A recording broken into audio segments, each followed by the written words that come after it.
Hi guys, my name is Miss Bishop. I teach middle school art. I'm here today to talk to you about your process and your product. I really would like for you to feel like you have a solid mindset about your art, feeling really motivated to step into a fun process, to have clarity on like how to be proud of your product. And one way that we can do that is talking about the creative process. Step one, preparation. That's like the gathering phase where you research, whether you like are reading articles, looking at Pinterest, listening to music, you're consuming with your five senses, using your brain and your heart to analyze and enjoy and to get inspired. So, some things that I have done is look at animals and think about how I could represent the form in a fun way that would be nice to hang up in my home. So that's the result of that process. A lot of times I like to think about things that are really hard to put into words, and I might borrow from art history and look at surrealist, like the juxtaposition of two images, so like a tree growing on a human heart, right? So a lot of us have had things on our mind during this time, right? So some of those things might be easy research for you to dive into. It could even be like, hey, what supplies do I have around the house?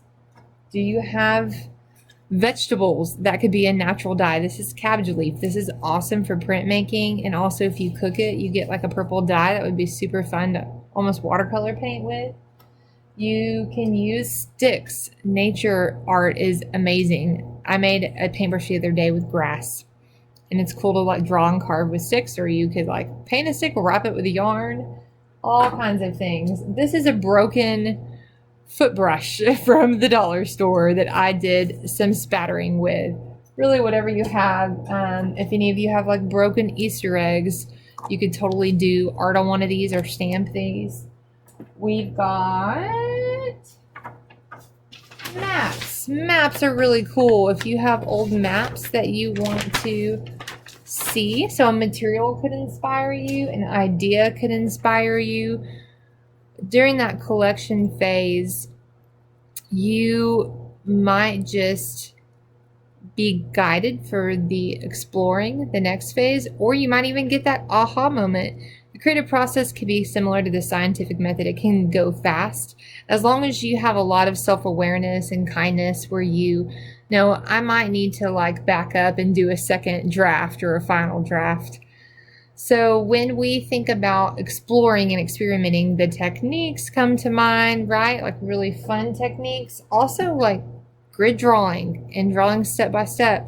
Those things can really help you develop an image, or getting Photoshop Mix on a device where you can combine photos. That's super fun. So when I look at materials, of course, stuff is all over the internet, but books help me as well. This is the step-by-step method. It's awesome, remember, because your brain can analyze one space at a time and not get overwhelmed by the detail, okay?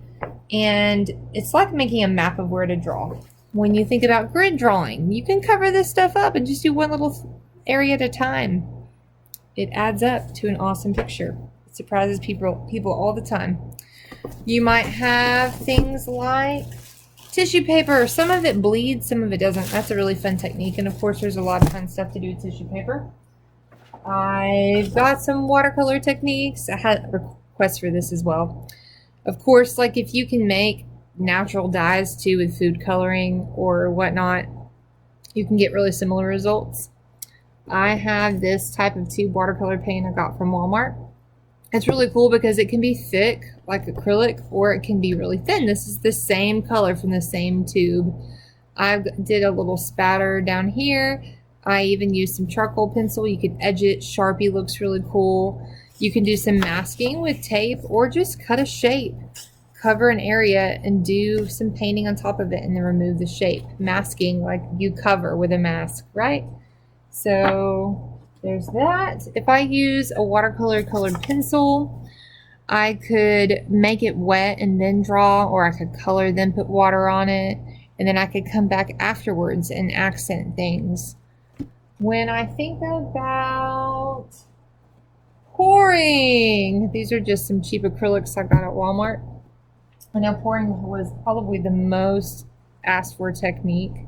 Hadn't got to yet. I was going to do it this spring, so here we go. When you look it up on the internet, a lot of people do acrylic pouring. You can also do tempera paint. You don't have to use fancy additives. You could use like Elmer's glue. People experiment with dish soap. Any kind of art supply, of course, has a binder and a pigment, and you can break apart that pigment in fun ways. Sometimes people take their cups and they poke holes in it or use strainers. That's what I was going to do with this, but I taped it up so I could just do normal. So I'm going to compare for you acrylic and tempera.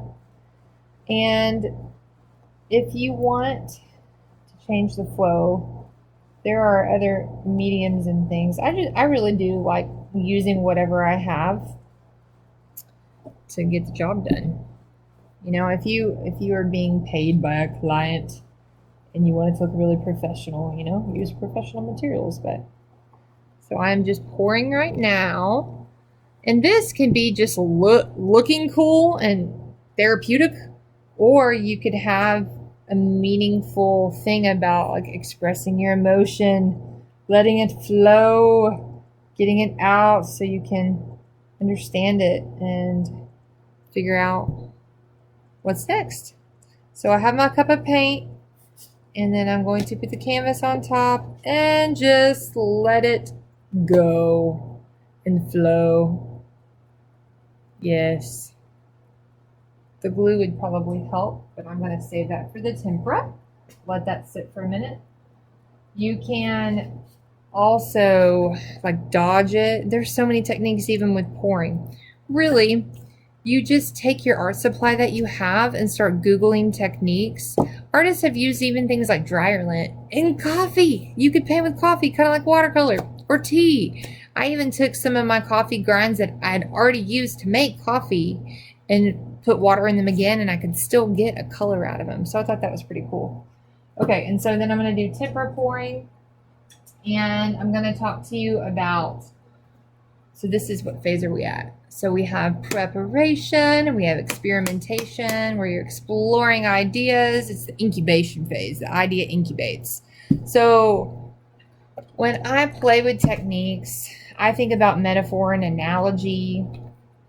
Also, I research what other artists are doing or what people have done in art history, and I learn from that. I mean, even Da Vinci, it's so cool to look at his journals. It's like, hey, I need to keep sketching in an actual journal and write my notes on it like I did when I was younger. It's really beneficial, you know? So, and it's honestly easier for me than like regular journaling, because sometimes I feel awkward putting my words on a paper. So if I can start drawing, it helps me get the words out. Okay, and sometimes I make notes about how I did things and all that jazz. So we need another cup. I'm actually going to use my little squirter guy. Or,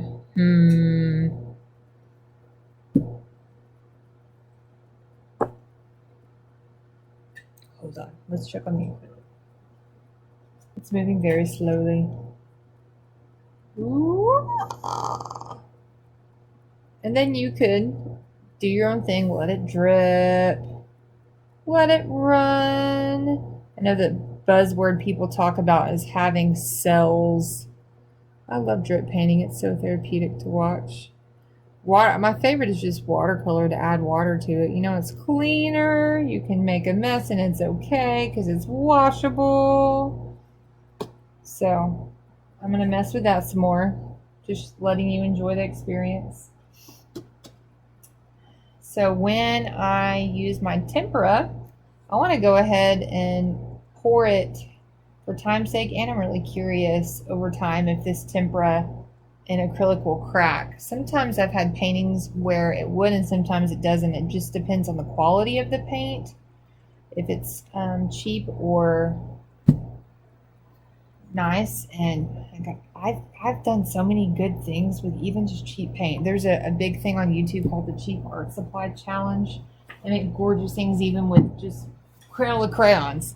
There are artists who carve sculptures on the end of graphite pencils. There are artists who take the dust of the back of a window on the back of a car, you know? So we're at the exploring phase, the incubation phase, and I'm thinking about my emotion. I'm also researching plants and I've been gathering nature. I really want to connect. Right now I'm pouring the tempera with the glue. I really want to connect the, just like processing of emotion and grieving and being thankful and all of the stuff that we go through. I really want to connect it to plants and rain and weather. So I've done some research on that. I've been gathering things like even a simple leaf from my rose bush.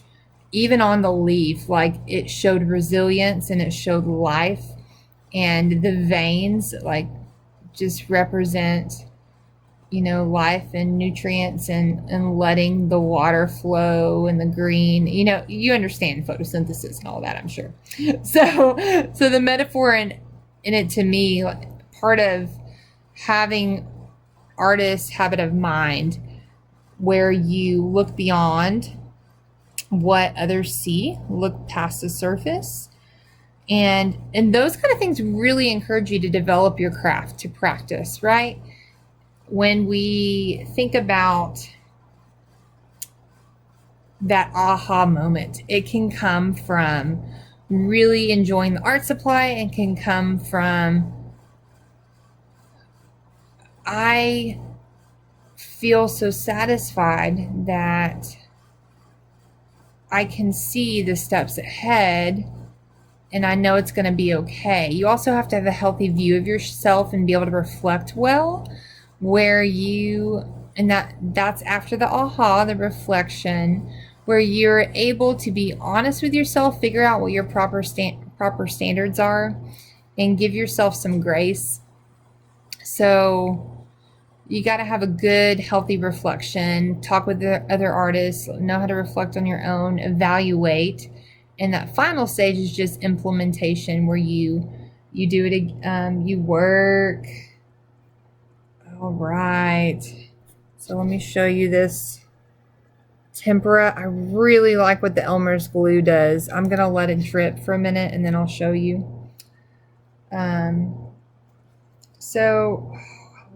It's really cool on the inside too. Have you ever been just mesmerized looking at paint and how it separates and repels? And sometimes just going about life, you'll get inspired if you just keep your heart and your mind open. I'm getting really inspired watching, whoa, drip. My daughters play with magnets and learn about that. Yeah, totally winner, chicken dinner, tempera, and the Elmer's, and it's cheaper and it's washable. Woohoo! Yep, cool. So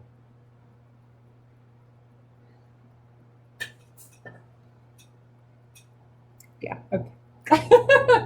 Thanks for being patient. So when you walk through your process, you can get a discovery or allow yourself, give yourself a chance to research, to explore, connect with what you're feeling, what you're thinking, or for another person. I know a lot of times I'm motivated because I'm painting something for a gift for somebody.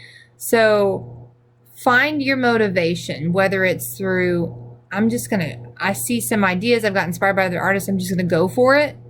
I've collected my materials, or reflect and analyze and think about what's really going on in here? What's really going on in here? How can I get it out? So it'll just flow. You got this. You're going to create and it's going to be amazing. And if you need to reach out to anybody, my name's Kimberly Bishop. I'm on Teams. I'd love to hear from you and see your work.